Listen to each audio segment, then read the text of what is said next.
Welcome to online digital solution. আমার চ্যানেলে আপনাদের সবাইকে স্বাগত। আজকে আমি দেখাবো ভোটার কার্ডে কিভাবে মোবাইল নাম্বার আপডেট করবেন। আপনি নিজে বাড়ি বসে করতে পারবেন।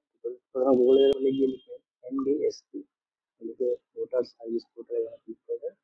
ক্লিক করার পর এখানে দেখতে পাচ্ছেন উপরে লগ ইন অপশন আছে, লগ ইনে ক্লিক করতে হবে। তো যদি আপনাদের আইডি পাসওয়ার্ড তৈরি করা থাকে তো লগ ইনে ক্লিক করবেন। যদি আইডি পাসওয়ার্ড না থাকে তাহলে সাইন আপ করবেন। সাইন আপে গিয়ে voter card number, mobile number দিয়ে আইডি পাসওয়ার্ডটা করে নেবেন।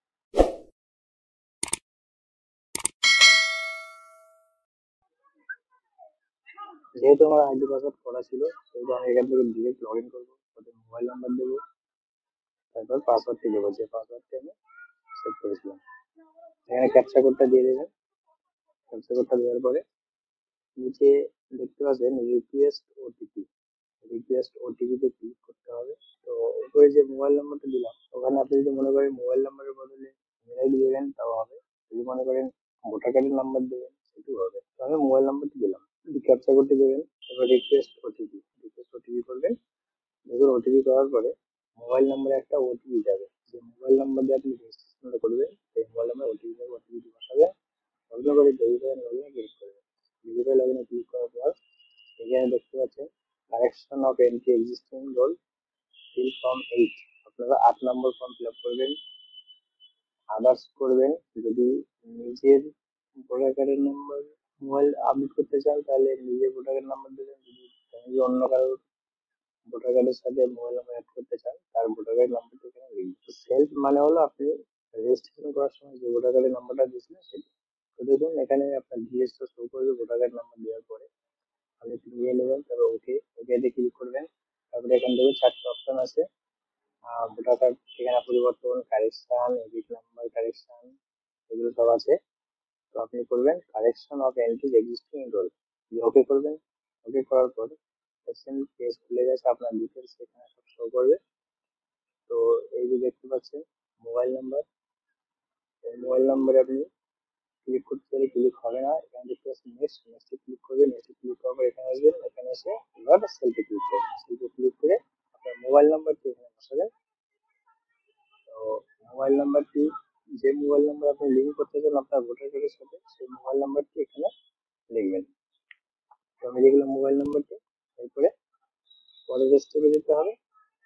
মনে রাখবেন আমাদেরকে পরের স্টেপে যেতে গেলে অবশ্যই ডান দিকে যে নেক্সট লেখা আছে ওই নেক্সটে কিন্তু অবশ্যই ক্লিক করতে হবে।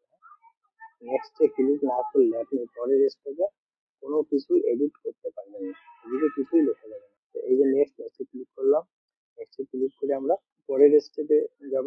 দেখতে পাচ্ছেন পরের স্টেপ, এখানে একটা মোবাইল নাম্বার। এখানে সেম মোবাইল নাম্বারটা দেবেন, যে মোবাইল নাম্বারটি আপনি ভোটার সাথে লিঙ্ক করতে চান সেই মোবাইল নাম্বারটি এখানে বসাবেন। তো আমি মোবাইল নাম্বারটি বসাচ্ছি। আমি যে মোবাইল নাম্বারটি লিঙ্ক করবো আমার সেই মোবাইল নাম্বারটি এখানে দিচ্ছি। আমি মোবাইল নাম্বারটি বসাবেন। বসে নেক্সটে ক্লিক করবেন। নেক্সটে ক্লিক করে প্লেস আপনার ঠিকানাটা এখানে দিয়ে দেবেন। ঠিকানাটা দেওয়ার পরে আবার নেক্সটে ক্লিক করবেন। নেক্সটে ক্লিক করার পর এখানে দেখতে পাচ্ছেন সেন্ড ওটিপি। তো তার আগে ক্যাপচা কোডটা এখানে দিয়ে দেবেন। পরে দেখে দেখে ক্যাপচা কোডটা লিখে দেবেন। ক্যাপচা কোডটা লেখার পরে সেন্ড ওটিপিতে ক্লিক করবেন। সেন্ড ওটিপিতে ক্লিক করলে যে মোবাইল নাম্বারটি দিয়েছিলেন সেই মোবাইলে ওটিপি যাবে। ওটিপিটি যাওয়ার পর আপনার এখানে এন্টার ওটিপি, এই এন্টার ওটিপি দিয়ে আপনারা ওটিপিটা বসাবেন। ওটিপিটা বসানোর পরে সাবমিটে ক্লিক করবেন। ক্লিক করার পর দেখতে পাচ্ছেন আপনার ফর্মটি এখানে শো করবে। ফর্মটি আপনি এখানে সাবমিট করবেন। ডান দিকে সাবমিট আছে। সাবমিট করার পরে আপনার যে রেফারেন্স নাম্বার, এই রেফারেন্স নাম্বারটি আপনি সেভ করে রাখবেন কিংবা প্রিন্ট আউট করে রাখবেন। পরবর্তীতে আপনি 2 দিন কি 3 দিন পরে আপনি এই ওয়েবসাইটে এসে আপনার স্ট্যাটাসটা চেক করতে পারবেন। এই নাম্বারটি দিলে আপনার স্ট্যাটাস দেখিয়ে দেবে এবং এর জন্য আপনার ডকুমেন্টস কোনো অফিসে কোথাও জমা দেওয়া লাগবে না, এটা অ্যাপ্রুভ হয়ে যাবে।